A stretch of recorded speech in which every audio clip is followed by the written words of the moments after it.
Good morning, everybody. I think we will start now. And this is the second in a series of two of our updates from Amsterdam. And as you know, we had the previous update looking at prevention, treatment, mother-to-child transmission, paediatrics, PrEP. But we didn't discuss the epidemiology and the PHIAs. And we didn't discuss the results or the progress of the combination prevention trials. So we're very fortunate today to have Professor Richard Hayes from the London School of Hygiene and Tropical Medicine and Professor Sarah Fiedler, who isn't from the London School of Hygiene and Tropical Medicine, although it says so, so she wishes she was. She's from Imperial College London, and they are both the PIs for this trial, and they're going to give us an update of how the trial is going, and the results aren't out yet, so we hope that we will get them back for a final time. This is in fact their third time that they've come to UNAIDS and WHO to talk about their impressive work.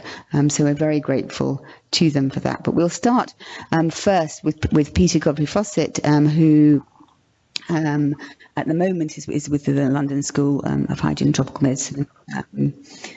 Should I say formerly UNAIDS or whatever, but anyhow, he's here now, and he will start by giving us an overview of the epidemiology, and particularly focusing on the PHIAs as they were reported at Amsterdam. Great, thanks Rachel, and nice to see those of you online, and welcome everybody here. It's very nice for me to be back at UNAIDS, as I'm currently in a gap, but we'd already planned this meeting whilst I was with UNAIDS, and I hope I'll be back with you again soon. So those of you who were here a couple of weeks ago remember that we crossed out some of the title of the talk, and we said that we wouldn't discuss epidemiology last time, and I ended my talk last time by saying that we would have another starry session to cover the various large universal test and treat trials, and also some of the PHIA studies, of which there was a lot of talk at the Amsterdam meeting. And they cover areas that are really sort of in the thick of the high prevalence, high incidence epidemic. So for overall HIV control, these are really very important studies focusing on generalized epidemics. So I'm going to talk mainly about the NAMPHIA study, the Namibia population-based HIV impact assessment, and this was presented, and it was a mark that there were several ministers who presented at Amsterdam. So the Minister of Health himself came to stand and give the presentation, which I think it is a sort of reflection of the importance that these studies are taking in the public eye. So the Namibian study recruited 23,000 people, 17,000 adults, and I just want to focus on the fact that, you know, when they create a sampling frame across representative, therefore, of the population of Namibia, and that means that they then go and knock on chosen households' doors, and they define who was in that house last night, who slept the night there, and then they select those people to have a questionnaire and give a blood sample. And that's standard sort of survey methodology, and PopART may talk about it a little bit as well. Inevitably, not everybody is able to respond. And this is an important point for all surveys. So although the overall response rate is seen as being good and more or less meets what they hoped it would at 67%, you can see that for males that's 62%. So you know, that's more than a third of the men who they had originally put in their sampling frame were not selected and weren't able to give a blood sample and weren't included. And I mean, I put it out just as a question to reflect on how likely those men are to be the same as the men who were selected, because I think there are many reasons why people might choose not to be in a survey when you know it's coming around to the houses and it's dealing with HIV, and that might be because you can't bother to have your blood taken again because you know it's positive, might be because you don't want to have your blood taken again because you're worried you might be positive. So one can think of biases going in different ways, but I think it's quite unlikely that it's just random. I think it's an important point. So very quickly through the results, because these are out there now on the web, but they're important because Namibia is an example of a high prevalence country with a small population and a concentrated response. The overall prevalence was 12.6, somewhat higher in women than in men. And as we see in many of the generalized epidemics, these are the curves with remarkably high rates in women that they accumulate over time, so that by the time women are over 35, more than a quarter of all women in Namibia are living with HIV, and you see the very steep rises that go on through adolescence and young women to get up to those rates. It's also a good example of the highly localized nature of the HIV epidemic in different countries, that there are huge heterogeneities within country, and it's very misleading for us to think of a country as being homogeneous when it comes to the HIV epidemic. So you can see that up on in the Caprivi Strip, where Namibia borders with all the other countries around, Zambia and Botswana and Zimbabwe, the rates are the highest, whereas in some of the more the rest of Namibia, the rates tend to be lower. Interesting, particularly at the moment as well, because of the politics going on in Namibia about land redistribution and who lives where and so on. So it may also tie into some of those things. This is really the most important slide for where we're going, because incidence is really the most important measure of what's happening with HIV, the number of new infections. And the HIV incidence rate of 0.4% is considerably lower than we had estimated it to be some years back with Spectrum, and is very similar to what we estimate it to be now, in fact, as I'll show you in a minute. But also notice that in Namibia, really a very big discrepancy between the men and the women, with women having 4 times the incidence of the men. But also note that the error bars mean that the confidence there's a wide confidence interval, and that's because incidence is a relatively rare event, so that even when you do a huge survey, the number of incident cases is quite small. These are measured in the PHIAs in a cross-sectional assessment using the new assays, the lag assays, that on a single sample give an idea of whether someone was recently infected, and from that you calculate an incidence rate. So again, it's a different way of measuring incidence, but because incidence is quite a rare event, even in these big studies that inform Namibia, and you've seen that there's a lot of heterogeneity, and for the whole of Namibia, the confidence intervals are wide.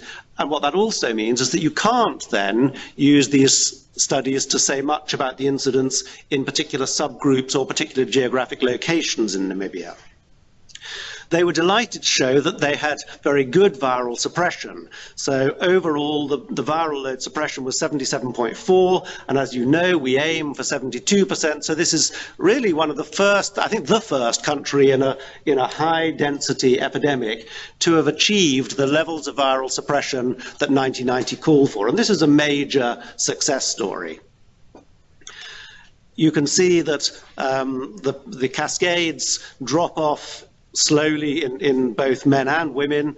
They drop off more in men, particularly in the first step to know their HIV status. But even in both men and women, we have strong cascades. And this was a separate presentation, and thanks Mary for providing me with this elegant slide that comes from her camera. Pointing out that actually across the different PHIA studies, so these are, you can't see very clearly, you may be able to on your screens, that each set of bars is a different country from a PHIA study, and the colours are for men and for women. And the left-hand side is for the second 90 and the right-hand side for the third 90. And there isn't such a difference between men and women across the studies. Men tend to be a little bit lower, but the real problem is finding men and getting them tested. Once men know they're tested in the PHIAs, they usually are on treatment and usually virally suppressed. Coming back to NAMPHIA, we can see, as many studies have shown, that age is a determinant of how likely you are to go through the cascade, and that you're less likely to be virally suppressed when you're younger, right the way through the age group. Interestingly, you can see that the success in viral suppression is actually highest, often in the areas where HIV prevalence is highest. And that might be counterintuitive, but I think it reflects the fact that where HIV prevalence is high, there are often more resources. It's where people are more interested in pushing quality. And so it's relevant for us thinking about the places where HIV is not so prevalent, where we have to manage to build up better viral load suppression. So I don't know if it's counterintuitive, but I think it's an interesting observation. There were also fears presented from West Africa where the results are much less encouraging, and we know that we have a West African catch-up plan, and it does reflect the fact that we still have much lower levels of viral load suppression in both men and in women in Cameroon and Cote d'Ivoire, and the Nigerian fear is beginning to start ramping up to go forward, I believe. So we have a lot of work to do to get such high levels of viral suppression. Remember that the Namibian slide showed that the places with lower prevalence had lower viral suppression, and of course in Cameroon and Cote d'Ivoire the overall levels are much lower, and so those two might go together a little bit. Another interesting observation that comes out of looking across all the different fears is that those people who are undiagnosed, the people who are found at the fears who are not diagnosed with HIV, a lot of them have advanced HIV. Almost half had a CD4 of less than 350 across the different fears. And again, I think this makes us think about who are the people who are not finding out their HIV status, and there's still a segment of the population that really is delaying for a long time.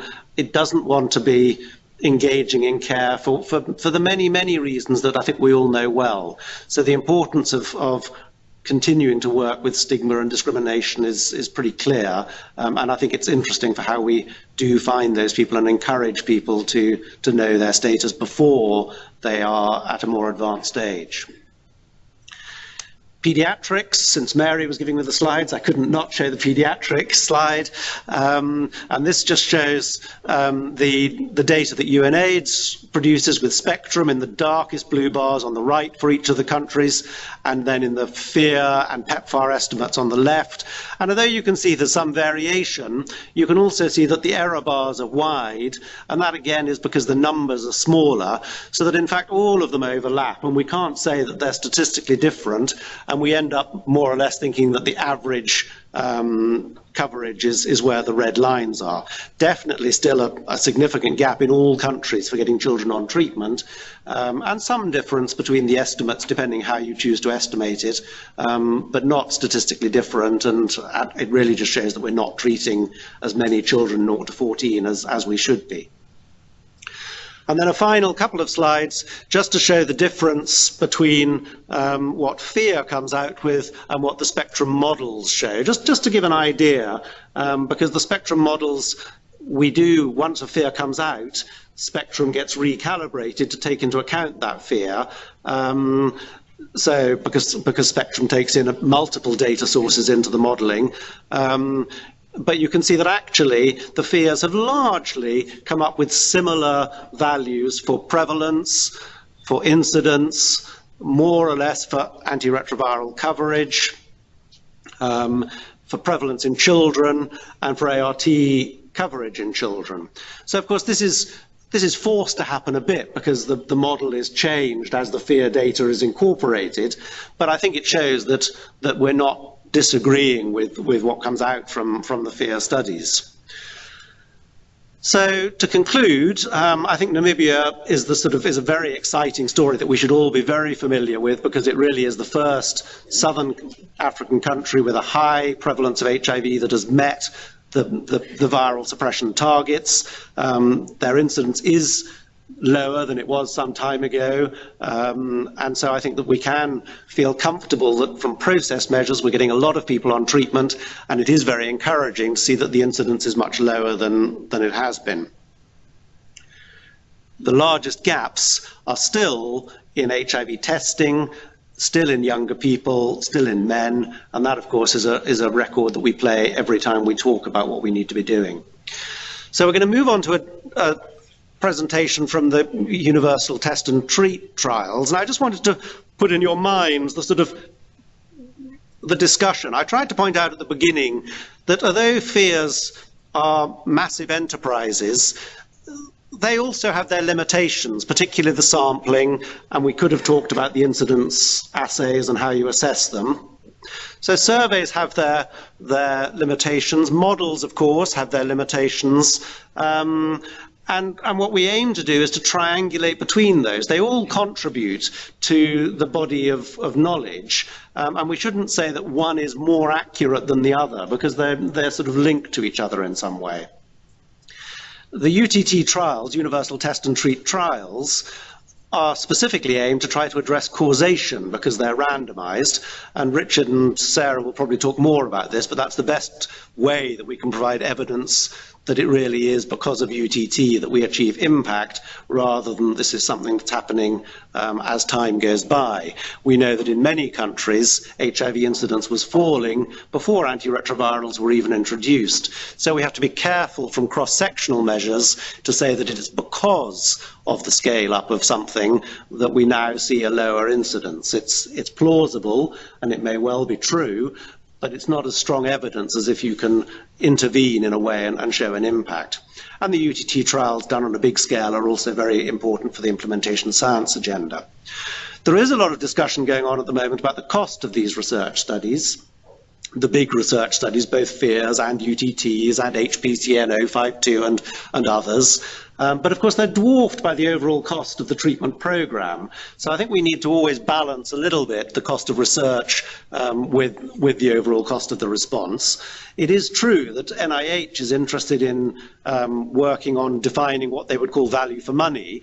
And the Office of AIDS Research does cover all the big HIV networks, HPTN, HVTN, IMPACT, and so on, and a lot of other HIV-related and HIV-relevant research across a lot of different institutes. They spend something like $2 billion a year on work that they would consider to be HIV-related, and definitely their new Office of AIDS Research leader is wanting to interrogate a little bit what they get for that $2 billion that they spend, which is not just to do with HIV. Similarly, we've recently had discussions, and the Gates Foundation are very interested in what happens now that we have interventions available, how you design studies in ways, what happens about placebo and standard of care arms. And there are effective things out there. So there's a lot of interest coming from them. And OGAC, very interested in efficiency and maximising the impact of their investment. So I think it's a very opportune time to have Richard and Sarah here from PopART to think not only about what the UTT trials are doing, but also about the sort of the broad framework of research on HIV treatment and prevention, which is clearly vital if we're going to get to the end of AIDS. So please store up your questions for the end. Send them by email to the chat box. To mute their microphones while they're listening, because sometimes we get some background noise. And I'm now going to pass over, I think, to Richard to talk to us about PopART. Thank you. Thanks very much, Peter. And while we're just getting the slides up, I'd like to say how grateful Sarah and I are for this opportunity to join you for the third time to provide an update on the HPTN 071 PopART trial. But this is a little bit different from our previous visits because we now have important data coming out from the other universal testing and treatment trials. I will begin with a presentation looking at the design and the results of those trials and trying to make sense of them as best we can. And then Sarah will follow on with an update on PopART and where we are with that trial. As always, I am pleased to acknowledge the support of our sponsor and funders, particularly PEPFAR, the Gates Foundation through 3IE, and the NIH. So in this first talk, I'll give a brief background to the Universal Test and Treat trials, the UTT trials.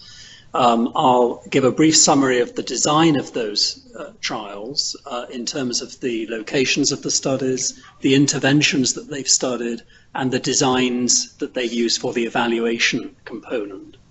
And then I'll give a brief summary of the results that we have from the trials that have already reported.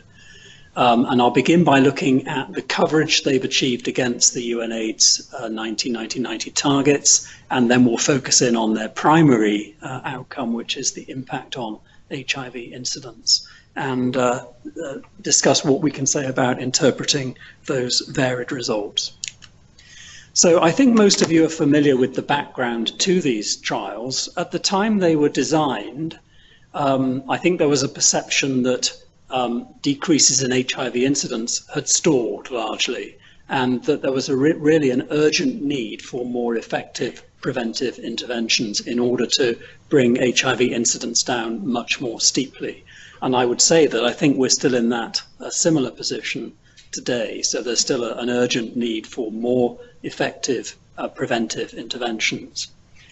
You will also, many of you remember that around that time, Ruben Granich and his colleagues published a very influential paper in The Lancet based on mathematical modeling, showing that universal testing and treatment should have a substantial impact on HIV incidence and even help to get towards elimination in the long term, if it can be effectively delivered. But at that time, it was really not known whether you could deliver UTT effectively in the field, in real life situations, in a wide range of settings, and achieve the high coverage that would be needed to see that HIV impact. So the 4 UTT trials were set up in 5 countries in Africa in order to look at that question and really to provide rigorous evidence on the effectiveness of these interventions in a wide range of settings in East and Southern Africa. So Peter also already showed this slide, which just illustrates the location of the 4 UTT trials: SEARCH in Uganda and Kenya, PopART in Zambia and the Western Cape province of South Africa, the ANRS TASP trial in KwaZulu-Natal in South Africa, and the BCPP Botswana Combination Prevention Project, also known as YATSE, in Botswana. We're very fortunate, I think, to have brought together the researchers from those trials. We have a consortium called the UT3C Consortium, where we meet to compare our designs, compare our results, and we are planning to do joint work and leading to, I think, probably a series of published papers that will help the field in understanding and taking the maximum value from the results of these different trials. So this is a paper we've already published in the Journal of the IAS, which provides a comparative assessment of the trials. You'll notice it says 5 trials. The 5th trial is the MAXART study in Swaziland, and they're part of our consortium. And that is a randomized trial, but it does not measure the impact on HIV incidence. So in the rest of this talk, I'll be focusing on the 4 trials where that is the primary outcome of the trial. But I'd refer you to this paper for more detailed information about these 5 studies. I'm going to show a few slides from a special symposium we put on in Amsterdam by this consortium, so jointly put on by the 4 UTT trials. And firstly, just about the contexts of the studies. So this slide shows, for example, the age eligibility criteria for the evaluation cohorts, and you can see that it was basically adults, but different age limits in the different trials. You can see the countries where the trials were carried out, and you can see the HIV prevalence at baseline, generally high in these locations in Eastern and Southern Africa, the highest in Botswana and KwaZulu-Natal, a little bit lower, as you can see there, in Uganda compared with Kenya in the SEARCH trial. And at baseline, ART coverage amongst HIV positive individuals was pretty high in Botswana, as you can see there, 73%, much lower in Zambia and South Africa, and intermediate in the Eastern African sites. So this is a very wide range of epidemiological settings, which I think will provide, rich comparisons when we look at the data. So a little bit more about the context. So you can see here that there's a difference in terms of the rural or urban nature of the communities.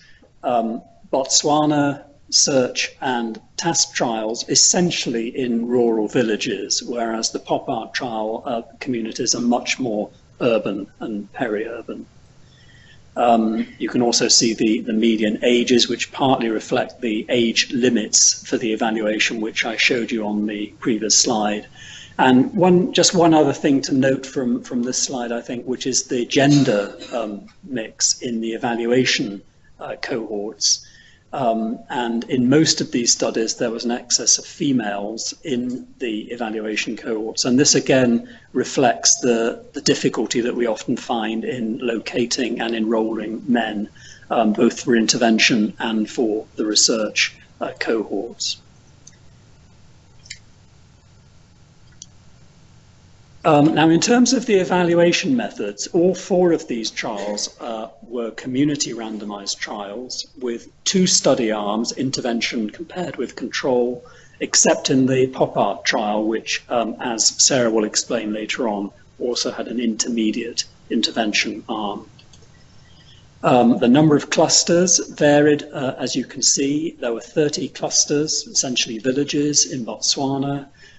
There were 32 villages in Uganda and Kenya in the Search trial, 21 urban communities in PopART, and 22 small rural zones in the TASP trial in South Africa.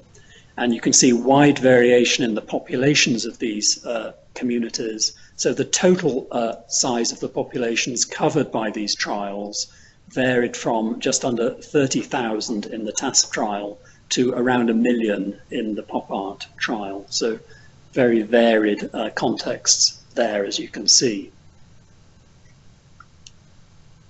Now, comparing the interventions, there were also some very important differences here, and actually I shall particularly direct your attention to what was provided in the control arms, because I think this is a key to understanding some of the disparate results of these studies. But let's look at the intervention arms as well. So in Botswana, this included expanded HIV testing delivered at household level and expanded ART provision, which was initially based on treating people with a viral load above a given cutoff point, but then later on expanded to become universal ART for all HIV positive individuals. And they did have a genuine standard of care control arm, meaning that no additional interventions were provided over and above the national standard of care.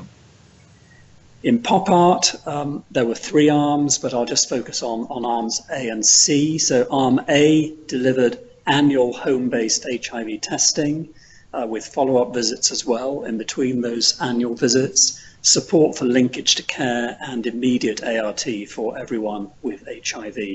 And again, we had a genuine standard of care control arm. The Search trial had a baseline and an annual multi-disease campaign in the villages, which did also include some follow-up in the households for people who didn't come to the campaigns. They provided immediate ART in the clinics, and they had interventions to streamline linkage to care and support for HIV care, as well as providing additional interventions around non-communicable diseases, for example. So this was a multi-disease approach. But importantly, their control arm also received that multi-disease campaign, the full village level campaign at baseline. And I think that's important to bear in mind. The TASP trial had home-based HIV testing, so door-to-door testing at regular intervals, and research clinics were set up in each community to provide immediate ART. But again, importantly, the control arm also had the home-based HIV testing, and the only difference there was that at the clinics, ART was provided according to national guidelines rather than universal treatment. So some very significant differences here, not only in the interventions, but in what was provided to the control arms. Now I'm going to go on next to just summarize briefly what these trials have achieved in terms of the 1990 targets. And perhaps just to start by saying that when these trials were conceived, those 1990 targets had not even been thought of. Actually, that came 3 or 4 years after the start, or certainly after the design stage of these trials. But they have proved to be very useful, nevertheless, in analysing and summarising and understanding the coverage that's been achieved in these UTT trials. So they're really useful targets, I think. As you know, they're aimed at achieving high coverage at population level. They are cross-sectional measures, and that's important to mention. So they're snapshots in time. They don't really provide a very useful tool, for example, for looking at the time taken to get people into care or onto ART. But nevertheless, they're very useful measures of what proportion of HIV positive individuals are virally suppressed at any one point in time. And that should be a very good measure, therefore, of the success of treatment as prevention in these studies. There are quite significant challenges in estimating coverage against these targets, and I think that applies generally when countries are trying to do this. As Peter has already mentioned, there are issues about coverage of surveys and so on, biases that you can get from those surveys. But in the trials as well, there are significant challenges. One of them is to estimate the size of the target population of these communities, particularly in communities with high rates of migration and mobility, and that really applies to most of the communities studied in these UTT trials. Certainly in PopART, we have very high rates of mobility and migration, and Sarah will mention that later on.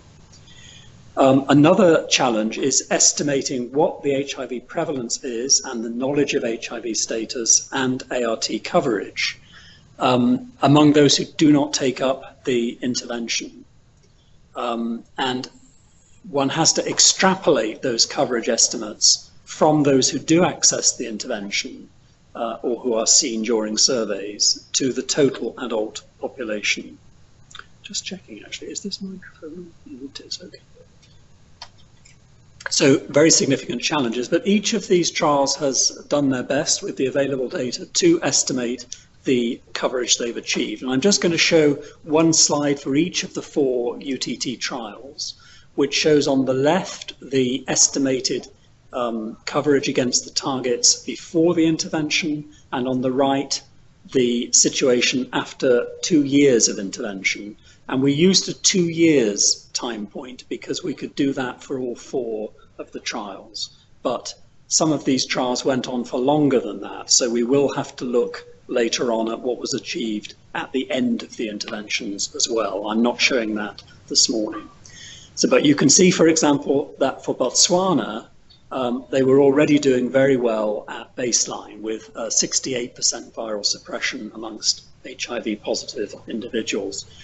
By the way, the bars here are for each individual 90 target, so they're not cumulative, which I think makes it a bit easier to see, how well they've achieved, how close they've come to the 90% figure, which is the red line in each case. After the intervention, that was ramped up to 85%. So, people said, how can they really show an effect? Because they're already very high. But of course, there's still a gap there of 32%, right, at baseline. And they've managed to, I think, close, something like maybe 40% of that gap. So that's an important achievement. In PopART, we don't yet have data on the third 90. We will have that at the end of the study. But we've shown very significant increases in the first 2 90s, as you can see there. And our viral suppression rate, which was much lower to start with than in Botswana at 48%, had gone up to 71% after 2 years. And we know, as Sarah will show later, that after 3 years, it's even higher. Search also showed a substantial increase from about 42% to 76% after 2 years. And TASP, I think, is the outlier in a way, because this is the trial where they didn't really do very well at getting people into care once they've been diagnosed. And you can see there that for the second 90, there's a real shortfall there in the TASP trial. And even after 2 years of intervention, the viral suppression rate, as you can see, is very low. So now going on to the primary results of these trials, the impact on HIV incidence. You'll all remember that the TASP trial reported their primary results at the AIDS 2016 conference in Durban. The Botswana and Search trials have just reported in Amsterdam a couple of months ago. Very exciting event. And PopART will report at the CROI conference in March 2019 in Seattle. And just before I show you the impact results, I just wanted to highlight some key differences which I think we should bear in mind as we look at those results. The first is there are some differences in the way the impact is measured. So in some of the studies that's done through a cohort that is specifically recruited for the trial and followed up over time. And in some cases it's really based on the community level testing that is done anyway as part of the intervention. That's the case, for example, for the Search trial. So some interesting design differences there. I've already mentioned what I think is a very key point, which is the interventions that were provided in the control arms of these studies. And of course, we also need to bear in mind the coverage against the 90-90-90 targets. And we need to look at those in both the intervention and the control arms, because it's the difference between those arms which will be reflected in the impact on HIV incidence. So very quickly summarizing the results of the UTT trials that have already reported. So the TASP trial from the Durban conference found an incidence of HIV of just over 2% per year in both the control and the intervention arms. Their risk ratio was very close to 1, and they found no significant effect. So no evidence here of any effect on HIV incidence. Obviously a very disappointing result for everybody, including the researchers. And they recognized very early on, to their credit, what the main explanation for this was. And that was, as I showed you before, do you remember the 1990 figures with the very low performance on the second 90, and that's reflected here. And you can see that notably there was very little difference between the control and the intervention arms, either in the proportion tested, that's not surprising, knowledge of HIV status, that's not surprising because, as I showed you, the door-to-door testing was done in both the control and the intervention arms, so one wouldn't expect to see a difference there. But neither does one see a difference in the proportion on ART, and I think that reflects the difficulties they had in linking diagnosed HIV-positive individuals to care. So overall, as you can see there, the viral suppression rates were hardly different between the two arms, and that, I think, gives a clear explanation for the lack of any effect on HIV impact. Now, moving on to the recently reported results from the Search trial, and I must admit I was expecting to see some effect here because they've done pretty well in terms of coverage against the 90-90-90 targets. But I think the problem here lies in what they did in the control arm. So you can see that the primary results of this trial, they found no effect on HIV incidence. Again, very disappointing, of course. So very similar cumulative HIV incidence in the control and the intervention arms, as you can see on the left-hand side of that diagram. And the explanation for this, the researchers have posited, and I think we would all probably agree with this interpretation, is this is to do with what happened in the control arm. And they've done some very useful mathematical modeling. So what you see on this slide is based on mathematical modeling. And it shows you what the model projected would happen to the incidence before they actually saw the incidence results. And the yellow and the blue lines correspond to the control and the intervention arms. And the model projected that because of that very extensive multi-disease campaign that was done in both arms at baseline, that you would have expected to see a substantial reduction in HIV incidence in the control arm as well as the intervention arm, and actually only a rather modest difference between the two. The actual incidence is shown by the red star there and was almost the same in the two arms, so very consistent actually with the results of the mathematical modelling.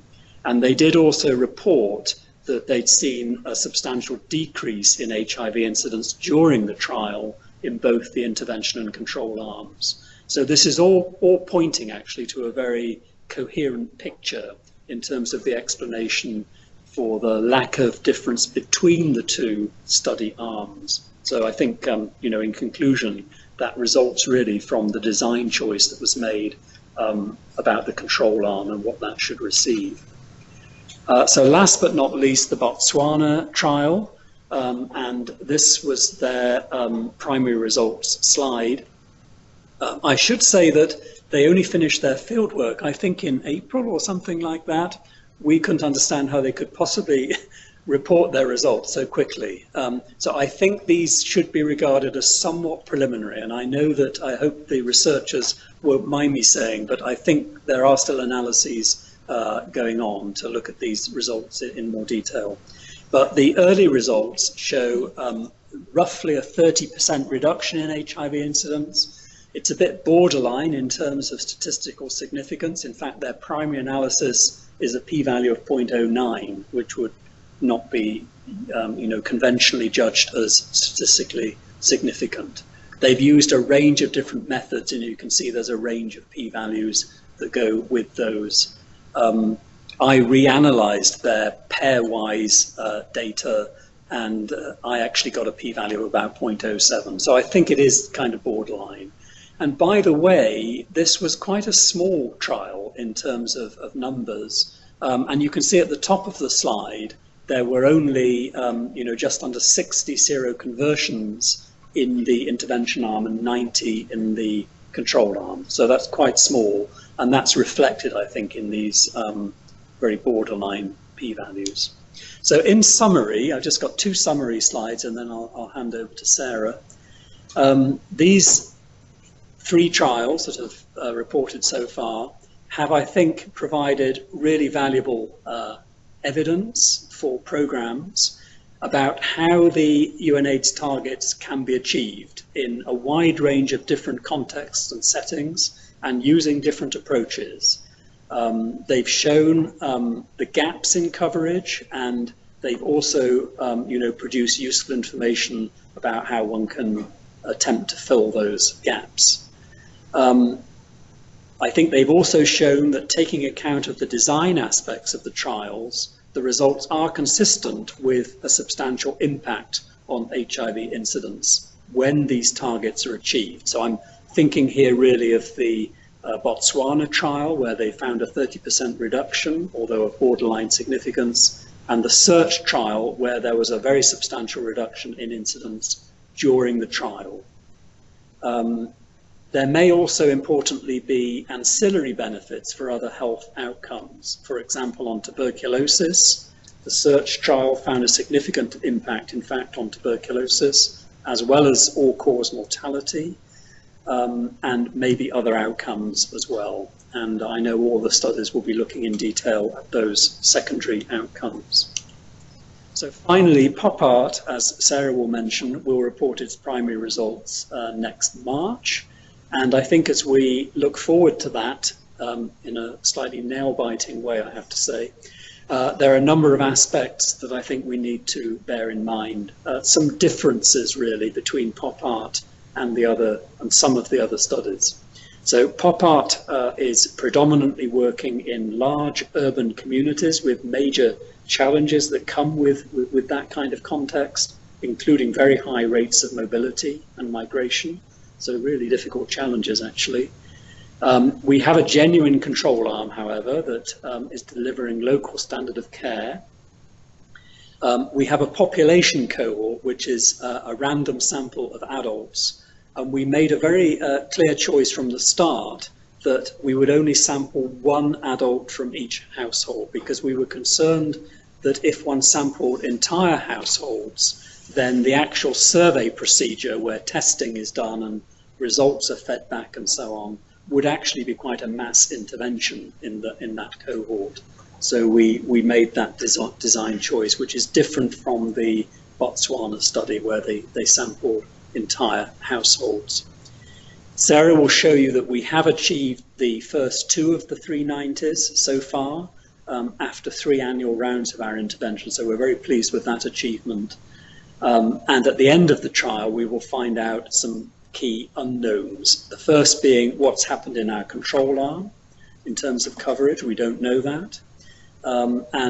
Also we will get data on the third 90, viral suppression, which obviously will be absolutely key in interpreting our outcomes. So I'll stop there and hand over to Sarah, and I think again we're going to hold questions to the end. Great, thank you very much. Sarah, the floor is yours. Thank you very much. And I've had the 2 experts in the world explaining the background here, so I'm not planning on going into any of that. But again, we're very grateful for the opportunity to present our up-to-date findings from the trial. And again, Richard's acknowledged our sponsor and funder, so I won't go into the detail of that. But of course, none of this could happen without the support. And just to reiterate, in PopART, all the implementation and intervention has been supported through PEPFAR, but it's by national healthcare facility clinics. We have not put any research support for actually delivering antiretroviral therapy or any of our aspects of the intervention. So PopART is a 3-arm cluster randomized trial within 21 communities, as Richard's mentioned already, in Zambia. The map on the bottom left is a bit small, perhaps, sorry, but it's in Zambia, really across the whole country of Zambia, and in the Western Cape of South Africa. And we have 12 communities in Zambia and 9 in South Africa.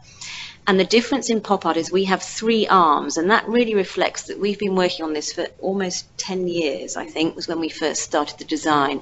And at that time, the arm B question was relevant because antiretroviral therapy then was only being offered to people with a CD4 threshold of less than 350. Now, clearly that has significantly changed, but when we designed this study, we wanted to know the answer about whether you should treat everybody or whether it was just a matter of getting those people into care for treatment according to what guidelines were.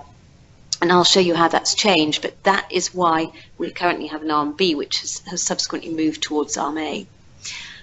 As Richard's mentioned to you, our primary outcome of HIV incidence is being measured in a separate population cohort, which are randomly selected individuals, and this total number is around about 50,000 people, so it's an enormous task. And this is a bit more detail, nice pictures of exactly what our door-to-door intervention actually is. So we call our teams of people who are community, they often live within the communities in which they work. Many of them themselves are living with HIV. They tend to be quite young people. We try to recruit men and women to become CHIPS teams, and they move within the communities 2 at a time, and they do a door-to-door intervention on an annual basis. So the goal is to visit every single household within those communities, broken up into zones, and offer the package of care that we call our intervention. And they will go back to households if people aren't present. They will go back to households to check if people have symptoms of TB, HIV, positive individuals, and see how that has been going on throughout the community. And again, they offer all sorts of combination prevention. It's not just HIV testing. So here's a picture of sort of summarizing what they do offer.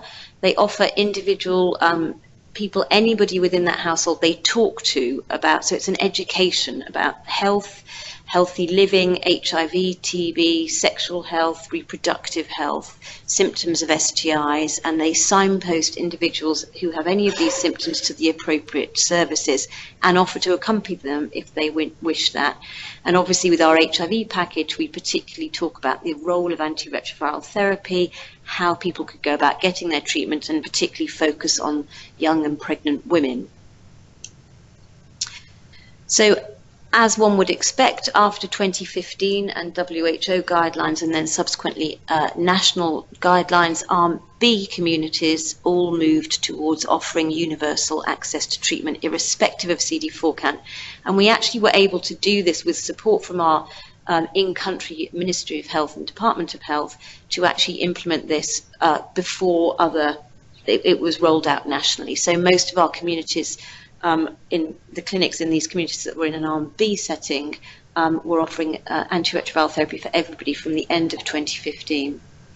I think the thing to remember is that our primary outcome is still going to be very important, and we will be powered between Arm A and Arm C communities, and obviously we will be able to look at Arm B, but we're not going to put those together when we present our primary outcomes.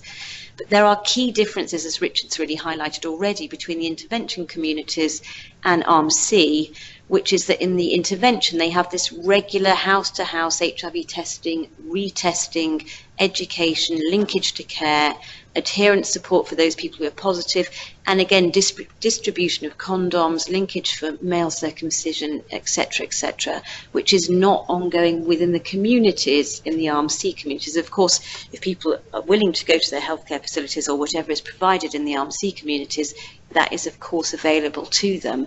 And at the moment, apart from the fears in these countries, we don't actually know how well the coverage to these targets is in our Arm C communities. So sometimes when we present our data, I think people get muddled, quite understandably, between what we're talking about when I'm talking to you about what data we've got so far. So just to be very clear, our population cohort is our research data. This is our research evaluation cohort. And at the moment, I am not going to present any data from this cohort because we are completely blinded to this data. All we know is how well we've done in terms of recruiting individuals. And we have followed them up in parallel with the intervention, and we hope to see the analysis of that at the end of this year.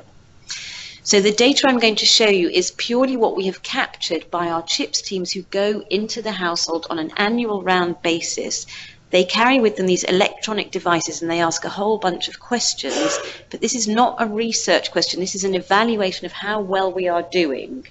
And there are all sorts of reasons, as Peter's mentioned as well, about why people are in the households, why they're not in the households. Maybe they run away as soon as they see our staff coming to the households.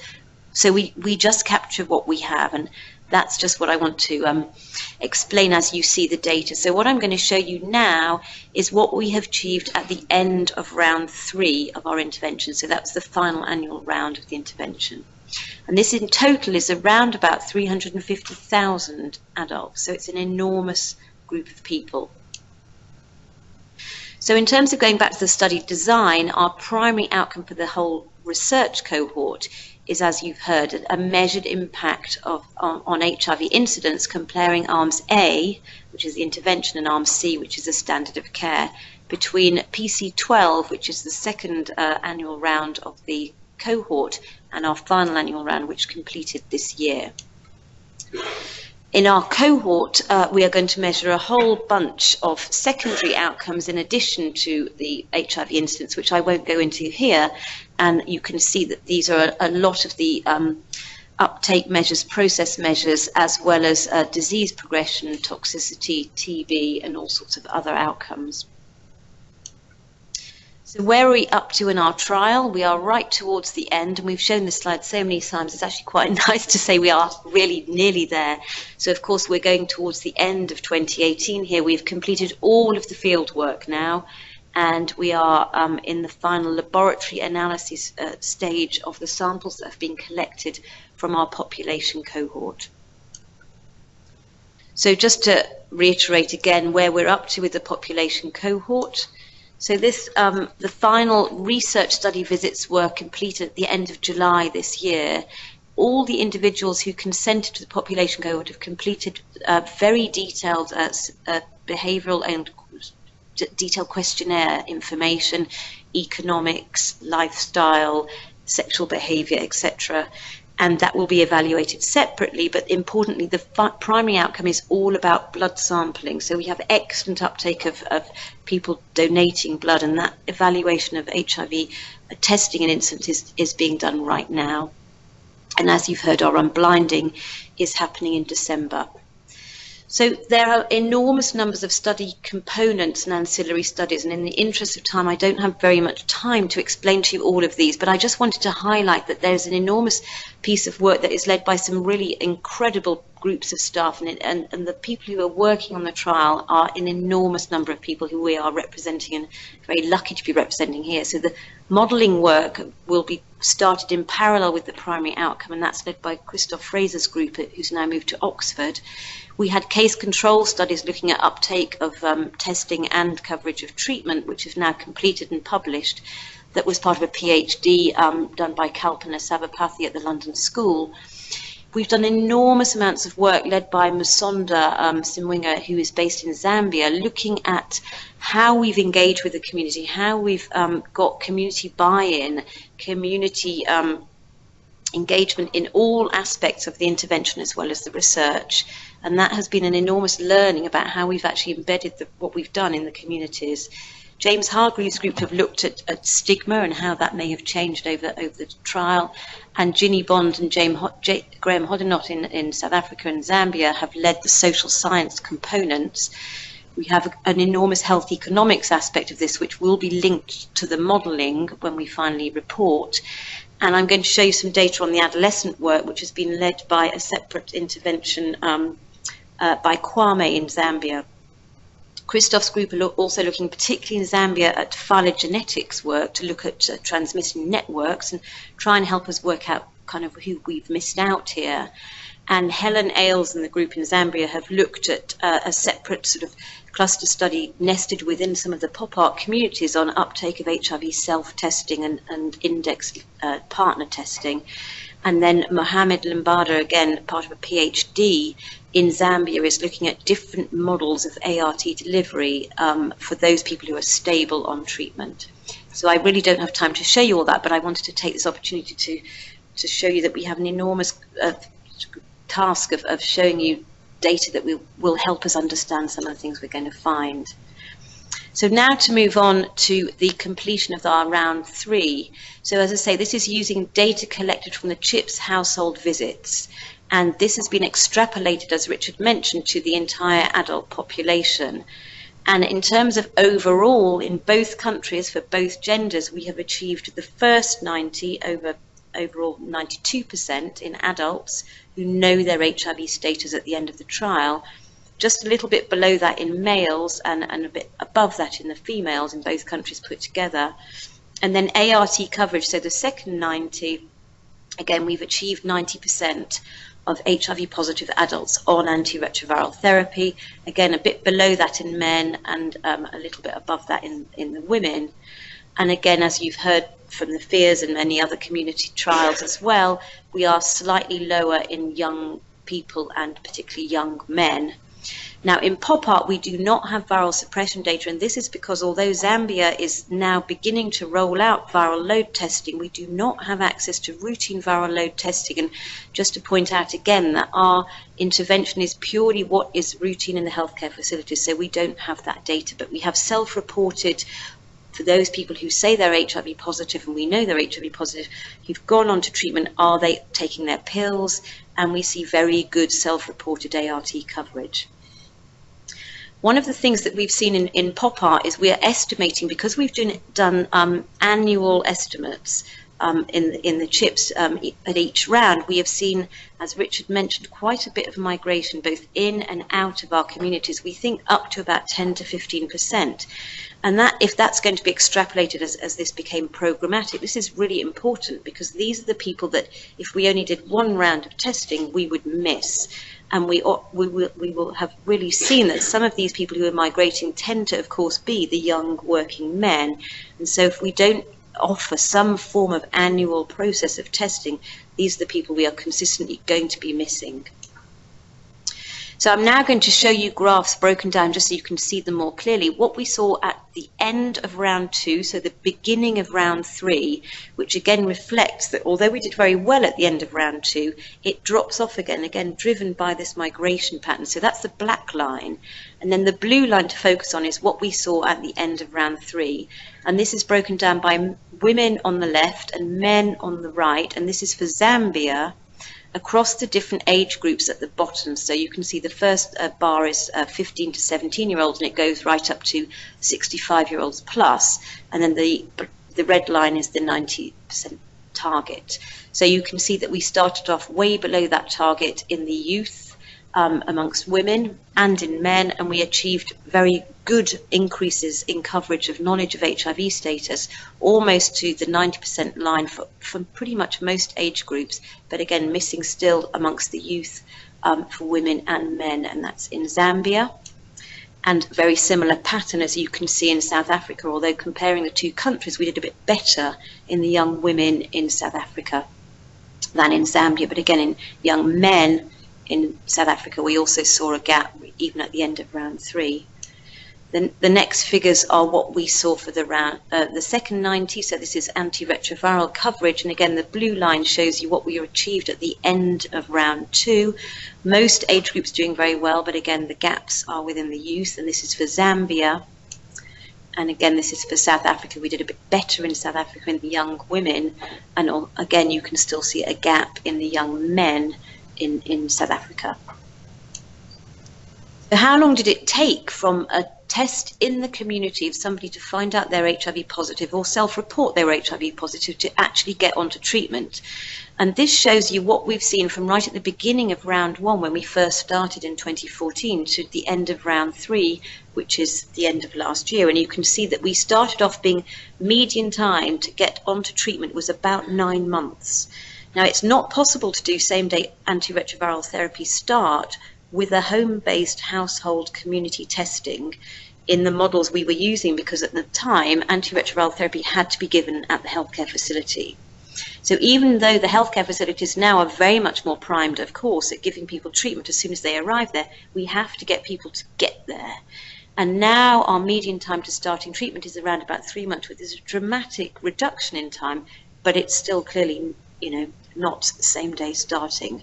And we'd only be able to achieve that with this sort of model if we had same day antiretroviral therapy starting within the community, which has all the challenges as well as the benefits of doing that.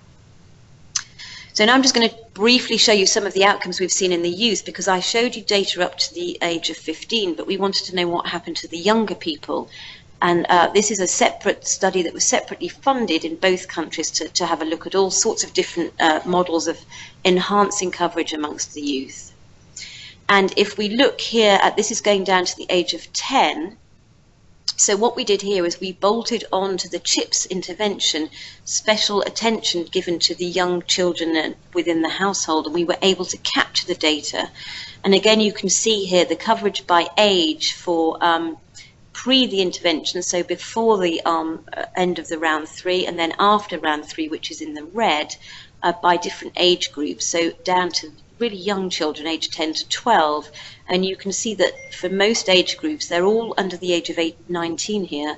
We did quite a good job in both the girls and the boys towards the 90% target, and this is Arm A communities in Zambia and South Africa. And then again, similarly, how did we do to getting those people we diagnosed HIV positive onto treatment? And you can see here that in the young girls, interestingly, there was a drop-off over the age of between 15 and 19-year-olds. We didn't do so well at getting them onto treatment, although actually the boys did a little bit better there. How long, again, did it take for these young people to get onto treatment? And you can see it's quite a similar pattern to the adults we saw. So at the beginning, without this sort of youth-focused intervention, it took about 8 months to get people onto treatment, whereas by the end of round 3, it was around about 3 months. But again, still that delay. But bearing in mind that testing here is also done in the household, it's not done in the clinic. The health economics teams have done a lot of work based on work they've collected in the communities, in the facilities. This work is led by Katarina Hawk, who's based at Imperial. And this is data she presented at the conference in Amsterdam. But you can see here that the average cost per population of doing the whole CHIPS intervention, which again is a very much a broad intervention, not just focused on HIV testing, is around about $6 or $7 per population cost.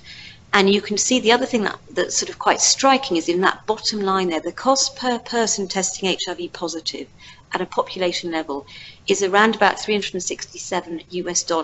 This is based on Zambian costs. And if you look at the round 2, it doubles. And that's because in the round 1, we did quite well at actually testing people. So more work is needed, if you like, to actually pick up the new cases once you've got decent coverage of knowledge of status by each round, if that makes sense. And again, these are being evaluated towards the end of round 3 for both countries. We also saw a variation in costs by community, which again is, I think, mostly accounted for by the different prevalences in the different communities. We've got a broad piece of work done by the social science team, and I think last time we came, actually, Ginny presented enormous amounts of data. So I'm not going to do any disservice by picking out any one thing, but they have fantastic qualitative information, collecting it on what people have felt about our intervention, what were their challenges, why didn't people choose to go into treatment, what were the things that people were worried about, and Ginny will present a lot of that. They've already published 10 papers so far on some of the findings they've got, and it's an enormous wealth of information. Christoph is leading some phylogenetics work. Again, this is focused in Zambia, and what they're trying to do with this is to help us really understand, when we get our primary endpoint, what the fraction of transmissions we see are due to. So what is the contribution of acute infection, which of course we may well miss because we're only doing testing on an annual basis, the transmissions that are happening from outside of our communities. So this is again based on matching viral genotypes, and whether the estimates are actually being how it impacts the models, and what are the epidemiological predictors of individuals who are sort of called the transmitters based on the virological data. And one of the really key pieces of work here, and I wouldn't dream of beginning to explain this because it's far too complicated for me to understand in terms of the virology, is that they've developed new, very much more cost-efficient methodologies of actually identifying viral sequences based on a plasma sample that we've collected from the healthcare facilities in some of the Zambian communities to work out a bit more clearly the routes and networks of transmissions of HIV. And this is a paper that was presented in Amsterdam and has subsequently been published, but we're quite hopeful that this is a methodology that might well be translatable and scalable because it's much less time intensive for the staff and could be done potentially in country. We have enormous amounts of work done by James Hargreaves and his teams looking at stigma. And they had 3 hypotheses at the beginning of the trial, looking at whether actually we may reduce HIV-related stigma, which is what, of course, we hope with this intervention. However, it might change the nature of the stigma, and they're going to have a look at that and look at how the stigma may pose challenges to the delivery and or successes. You know, why didn't people go on to treatment, and what are the challenges around that? So again, some of the comparisons based on the baseline. So this is what the stigma sort of indexes were like before the trial even began. And overall, we can see here that from the various different parameters they looked at down the left-hand side here, you can see that there are quite marked differences by country. And that may well be important when we look at generalizing what we find to a more wider population group. But in general, stigma seemed to be more of an issue in Zambia than it was in South Africa for the parameters explained here in this table. They also looked at the potential negative attitudes towards our key populations, again, by both country. And what we were feeling rather reassured by here is that for both countries, the levels of stigma were quite low for somebody in their family living with HIV, which is quite a positive thing we find. There are still a lot of stigmatizing attitudes to key populations, which again, many people here I'm sure are very familiar with. So to summarize an enormous amount of work, and I'm sorry because I've really glossed over lots of key parts of some of the work we've been doing so far, I hope you've seen that the intervention we've seen so far has delivered a significantly enhanced population-wide knowledge of HIV status amongst our communities who received the intervention, as well as ART coverage for those people living with HIV. The intervention was highly acceptable within our communities. In fact, one of our challenges has been for the communities to go please don't leave us. And, you know, people really didn't want our CHIPS teams to leave, although, of course, they understood that this was a part of our research implementation, and they had an enormous amount of input into what will happen to these CHIPS teams when the intervention has been completed. I think I've showed you that we've reduced the time from people taking to know their status Ben testing in the community to starting treatment. And I think we've got a much better understanding about where are our gaps. And again, it's a reiteration of what you all know. It's in the youth, it's particularly in the men, and it's in the migrant populations. Mohammed's work has not yet completed in terms of how safe it is, but we know that people really, really prefer antiretroviral-based delivery of care outside of the healthcare facilities. So what we've asked our CHIPS teams to do is to actually deliver treatment, packaged ART delivery, and they really like that. And we know that stigma does present a significant challenge for people living with HIV, but it may not present a challenge in terms of accessing our intervention. And I think overall what we've learned is that we've had enormous capacity building for in-country staff, communities. We've shared a lot of our learnings as the trial has gone on, but certainly since the intervention finished last year with Department of Health, implementing partners and PEPFAR. And I will stop there, but to thank all of the amazing work that's been done with our government agencies, implementing partners, and of course the research community. And here's a picture of all of us in Cape Town at our last meeting. Thanks very much.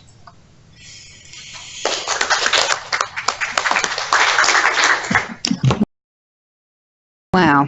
Thank you very, very much. I think, every time you present, we're just so impressed with the huge amount of effort that has gone into PopART and the huge breadth of results that are coming out. And of course, like you, we're biting our nails and hoping for some really positive results at CROI. I'd like now to open the floor to questions for all the three of the presenters. I don't know if there are any online, but maybe I could slightly cheat here and ask a first question to you. The first time you came, you talked about combination prevention trials, and you've now kind of slipped into calling them universal test and treat trials. Does that mean, and maybe this is for PopART and maybe for more broadly, that the rest of prevention is really now a very minor part of it, or because it was hardly mentioned in any of the presentations. Celeste, are there other questions? There's no questions on the line, and I just wanted to say Ade's here, and this series of seminars that we've had is jointly between WHO, UNAIDS Global Fund, and also with UNITAID. So I'll ask Ade at the end just to say a few closing remarks on behalf of Global Fund. But Ade, your question. Thanks, Rachel, and firstly, thanks to all three speakers. Really excellent presentations. I have a question for Richard, and in fact quite a few for Sarah, but I'll limit myself to two. So Richard, it was really great to see the comparisons across the trials. I think that's really useful going forward to understand some of the differences. Could you talk about some of the gender differences within that data, if that's been looked at, or whether you're going to look at that at some stage? And then Sarah, we're in the era of, it links a bit to the comment Rachel made. So we're in the era of universal health coverage, and a lot of in fact, across several of the trials, particularly yours, a lot of the interventions were wider than just HIV. So although the primary outcome is HIV incidence, obviously we're going to be interested in a lot of things, the TB, the coverage of some of the prevention interventions. So is that something, I might have missed it, is that something that you're going to look at and factor into your cost effectiveness? Because when you talk about that, you just say this is a cost effectiveness of finding someone who's HIV positive, but clearly if they're HIV negative and you give them condoms, then that's useful. So could you comment on that? And I have another question about viral load, because we actually do fund quite a lot of viral load in those two countries, but you said you didn't have access to that data. So maybe I could ask that offline, but I do have a question about access to viral load in these countries, because I mean you articulated that they're doing what the health system is doing. So I'd be interested. I'm interested in understanding why there's not more access to viral load, both testing and results. But really excellent. Thank you. Any other questions? Mary, do you want to?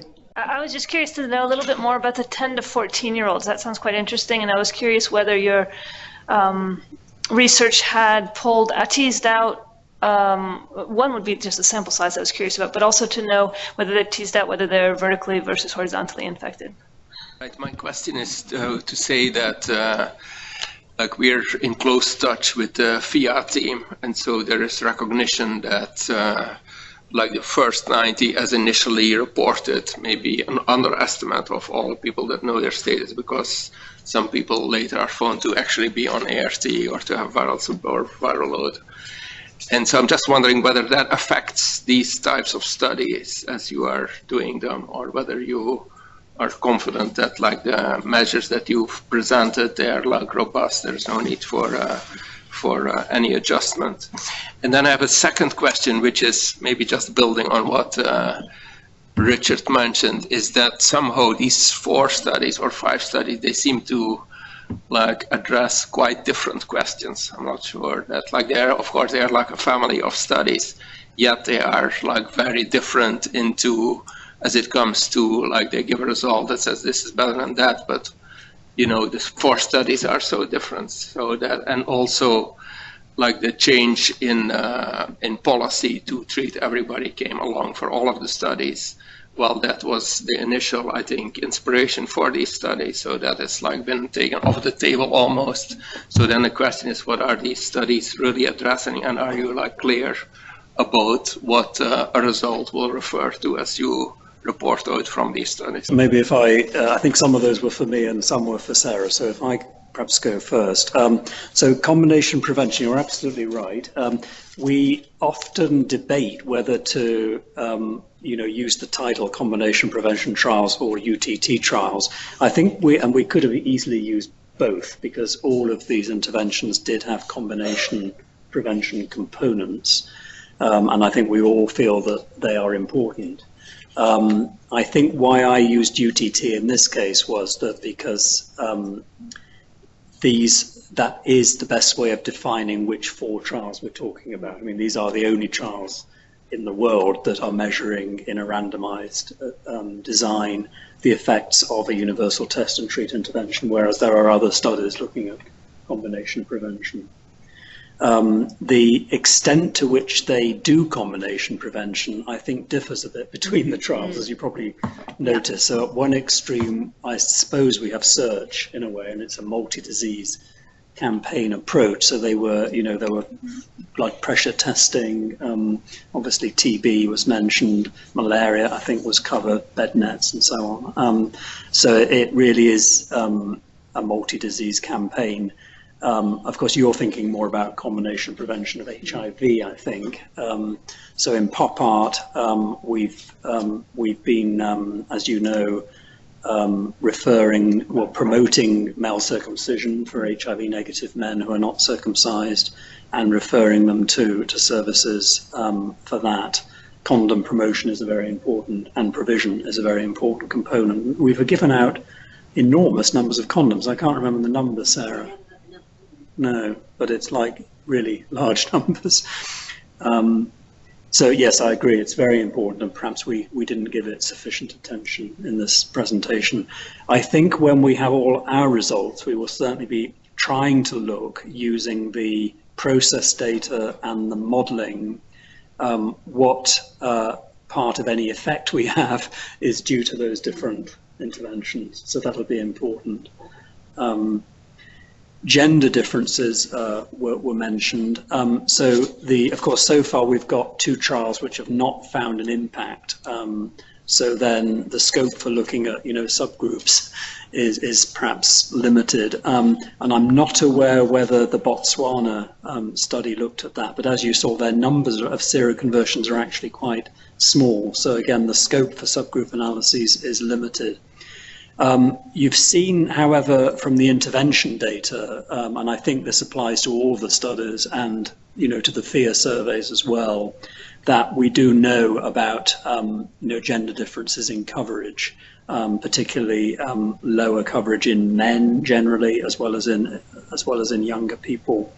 And what the models suggest is that will result, ironically and perhaps unfairly, in the interventions. If they do have an effect on HIV transmission, they will have a greater effect in men than in women, because getting women onto, diagnosed and onto ART will have a protective effect for their male partners. So it's a little bit unjust, actually, but that's the way it goes. Obviously, in the longer term, you would see that effect, having a sort of indirect effect in both genders. We will certainly look at gender differences in PopART when we have the full data. Let's see. Cost effectiveness of other intervention components. We will be doing that, actually, particularly for TB. So we have a whole new, one thing we haven't talked about actually is what's happening next. And we have 3 major studies that are planned to go forward. And one of those is looking at the impact, if any, of our intervention on tuberculosis. And that has a strong health economics component, but we'll be looking at other aspects as well. There was the PHIA surveys, and is the first 90 underestimated? Yes, so you're Peter, that was you, I think. Yeah, so you're absolutely right. I think all of these surveys have found that there's a mismatch between the individual 90s and then the overall level of viral suppression, which is probably because people are underreporting their HIV status and therefore whether they're on ART. We have, I think, found the same thing in our study. There's evidence of underreporting of HIV positive status. So I think we will find the same thing. What we will have at the end of the trial, the really key statistic will be our overall level of viral suppression, similar to what they have in the PHIA surveys. We are not, we've been kept very strictly blind to those data so far. We will, I think, see those in December. And the key comparison will be how that's changed over time, but also between the 2 study arms, and that will be a real key determinant of our impact. And finally, I think for me, you mentioned how different the 4 trials are, and actually I think this is where having this consortium is really important. I remember I've been in this field of HIV prevention, as you know, for quite a long time, as several of us have. And I think back to those early days when we were looking at the results of the STD treatment trials. The Mwanza trial, the Rakai trial, the Masaka trial, they all found different things.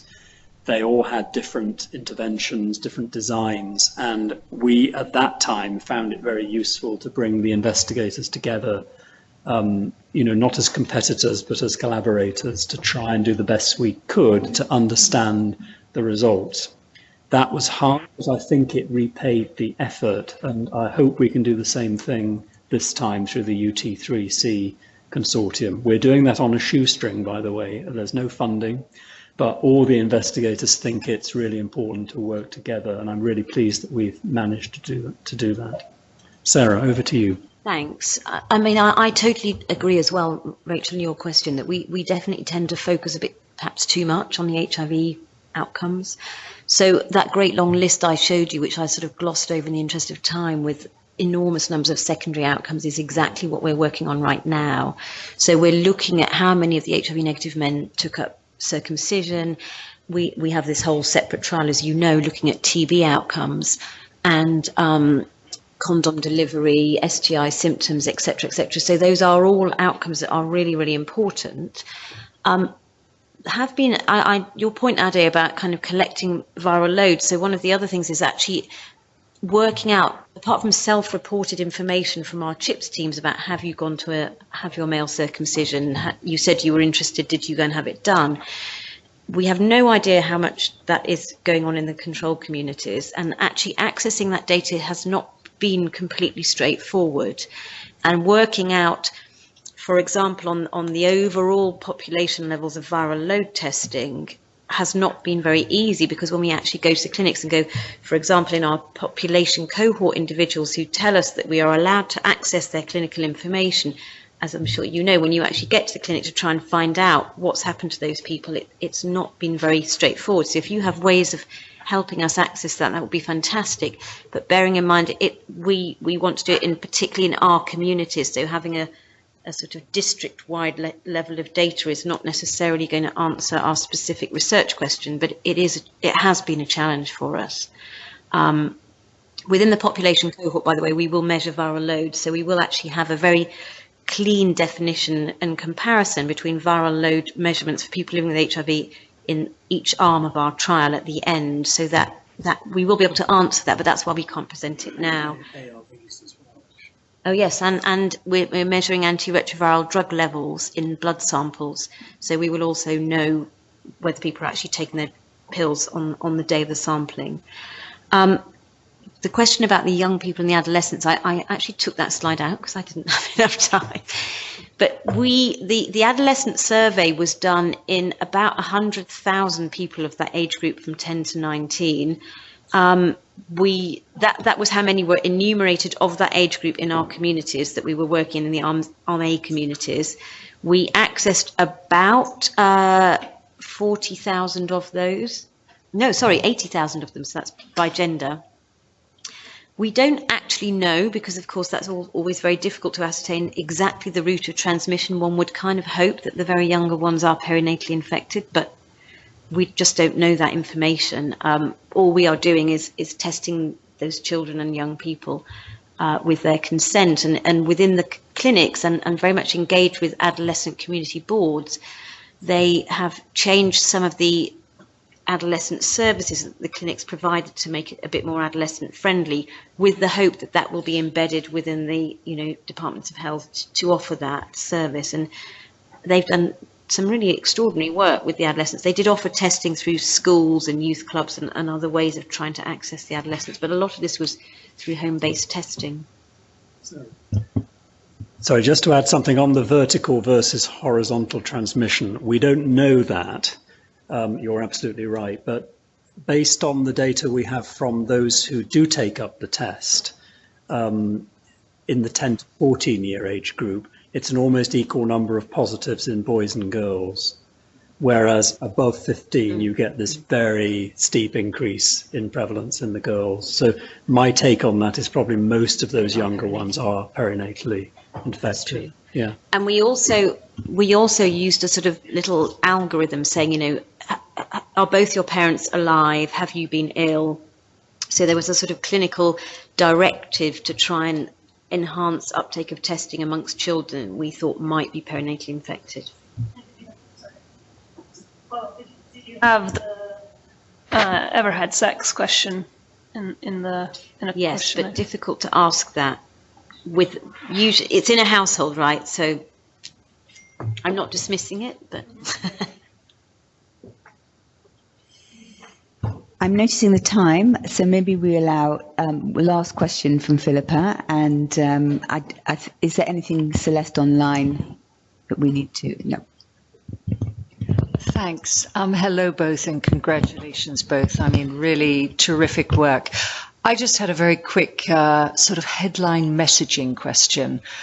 One of the things that's most striking to me is just the temporal trends in the improvement in all the outcomes over time. And clearly there's been transformative developments over the course of the trial that have really driven many of those temporal improvements.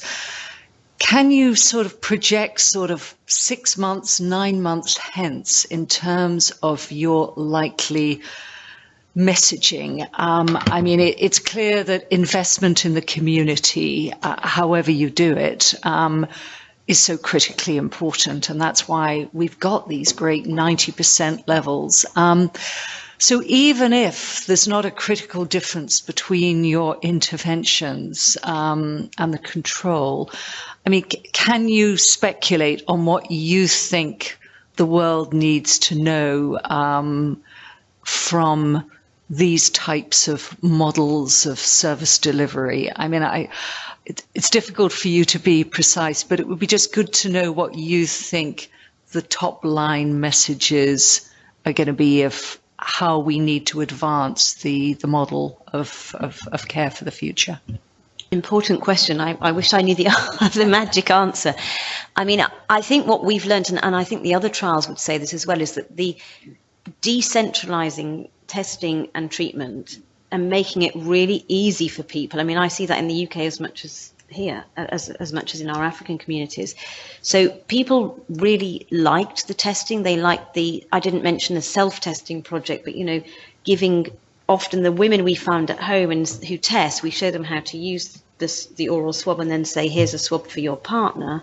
People liked that. So it's an ease of access, which I think is always challenging if people have to queue up and go to a healthcare facility.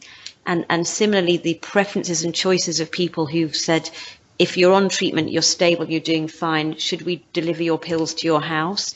The concerns that people had about being stigmatized as somebody coming to your front door with a bag, that was much preferable to many people than, you know, having to take time out of their lives to go and queue up in a clinic. So I don't know if you agree, Richard, but I think making it decentralized and straightforward and easy would be one way of answering some of the challenges we've got. Yes, I was going to say the same thing, actually. I mean, I think there isn't just one model for doing this. There are lots of different strategies. And I think the studies have actually shown how you can use different strategies and still get the same result. I think they've all shown that just relying on, you know, traditional facility-based services is not going to be sufficient in most populations. So you do need some kind of strategy for getting closer to the community, and as Sarah said, making it easier for people to test. I think the only other thing I would add in terms of like headline messages is about the gaps again. So I'm sorry to go on about this, and of course this comes out of FIA as well, not just from the UTT trials, but you know, we can talk about 1990, and you know, in PopART we've achieved that, but if you have age groups and gender groups where you're not achieving that, then you may not be bringing the epidemic sufficiently under control. And so I think efforts to understand and address those gaps are also really key. In fact, for UNAIDS, I think, and WHO going forward, if we're really trying to go towards elimination eventually. That's very helpful. It's interesting that we're seeing exactly the same now in hepatitis B and C, the decentralization, the task shifting. So I think the commonality of messaging is very powerful. Yes. So we're already 10 minutes over, so I think we have to bring this to a close, unfortunately. But I really want to thank you. I want to thank you, and as I say, we anticipate your results. But also, I think for us in WHO, and I can probably speak for the Global Fund and UNAIDS, it's also so much of the operational lessons that you are learning that will help. And you know what you've already highlighted about the way that you're delivering care, the way you're supporting testing, whatever the results, you know, these ways that you're achieving the 1990 will be hugely important and useful.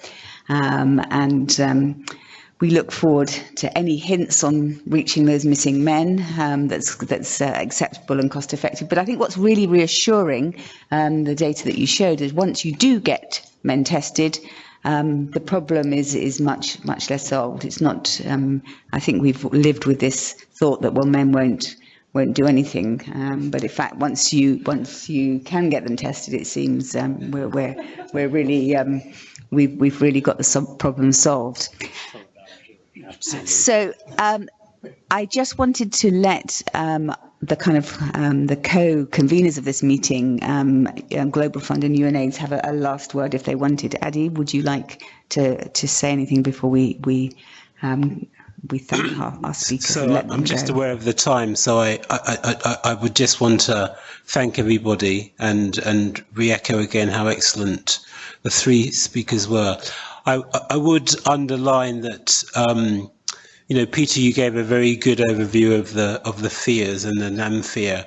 And for us at the Global Fund, I would like to underline that I think that the data that we get from the PHIAs and the wealth of information that we're going to get from PopART and other trials are complementary. And so we really are, supportive of both and looking forward to the results with Beta Breast. I was particularly interested about the issues around stigma, which again we see is a really important thing still. So Sarah, you gave a whole list of things that you're going to present on. So I guess we're all going to be at CROI, right?